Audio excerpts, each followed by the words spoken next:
what had happened to black folk over all that period of time. So in the course of the civil rights movement, at the end of it, they say, well, let's pretend that nothing has happened to them, that they were not injured, they were not hurt.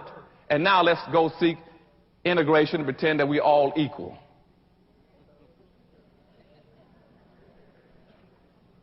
Now that was grossly unfair, because by that point in time, and by the 1966 period, whites had become economic giants in America. They owned and controlled everything at that point in time. Black folk didn't own anything. Whites controlled almost 100% of all the wealth, the income, the privileges, the businesses, the resources, and all levels of government. Blacks had nothing. Blacks were one-foot midgets. And they allowed us then to use integration to walk from our communities, from our ghettos, over in their communities, totally disarmed, not understanding anything, blind, naked, and then saying you can go and compete. Compete with what? And that's what's happening in South Africa right now, where you have black folk now who have been totally subjected to the most brutal form of legal and economic slavery around the world for almost 300 years in South Africa, where whites in South Africa control almost 100% of all the gold mines, the diamond mines, the chrome, the bauxite, the magnesium, the land, the businesses, the farms, the animals.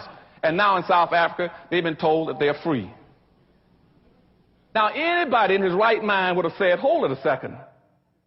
Now, if there's been a reform in South Africa, since whites have gotten everything and blacks got nothing, you should have seen on the news a massive flux of whites trying to get out of South Africa. If there's going to be any significant real change, wouldn't you agree? Somebody would have been trying to get out of there. The airports would have been jammed. And you all haven't heard a peep.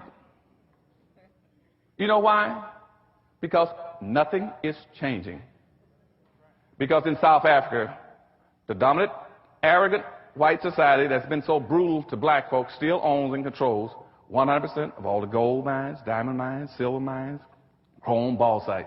And they're telling those South Africans, you can now compete. And that's the problem in black America. We've been told now that we can compete, and I say, well, with what?